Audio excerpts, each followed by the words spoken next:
Isn't dentistry brilliant? I mean, people come into the surgery and they say, I hate dentists.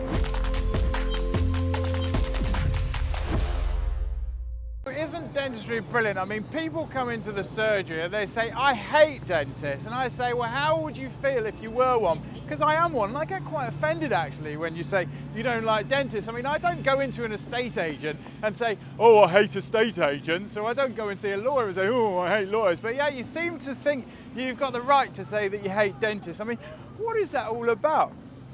The common trope is that people don't like the dentist, but I say, what's not to love, eh? Why is it so bad? Actually, we got a lot of good points. We're not so bad, really. What's not to like?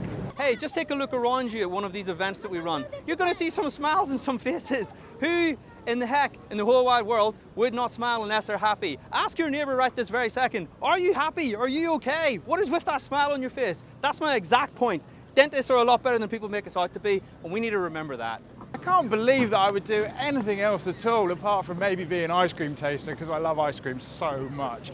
Or maybe a mattress tester. How do you stand out in a crowded market? Well, here's the trick. You have to do something different. Why are dentists so afraid to do that in the UK? That is my big, old question to everybody who's in the audience.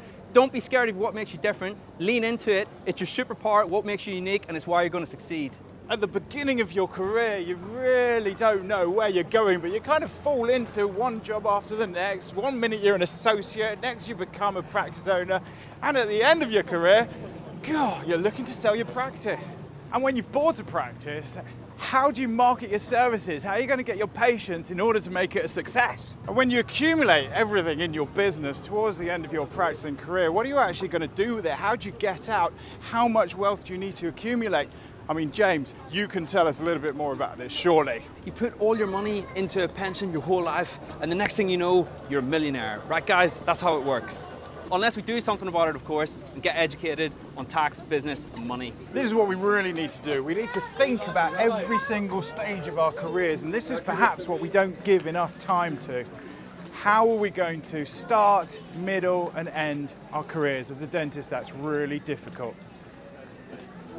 Contrary to what most believe, there actually is such a thing as enough, and enough is when you feel like you've had enough. How crazy is that? Work-life balance, I mean, how does that affect everything? You've got to give enough time to your family, enough time to your life. This is something we really need to concentrate on, because if you don't respect your own personal resilience, how are you going to survive in this weird life we call being a dentist until the end of your career, when you accumulate enough wealth? Just before you die, you've got to sell your house, sell your practice.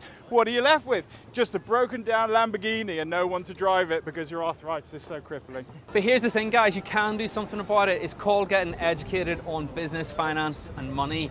That is how you get the picture postcard lifestyle of the dentist that you were promised whenever you signed up. And that is why this movement is so important. The business of dentistry, we're thinking beyond the chair. Isn't dentistry brilliant? Yeah! Yeah!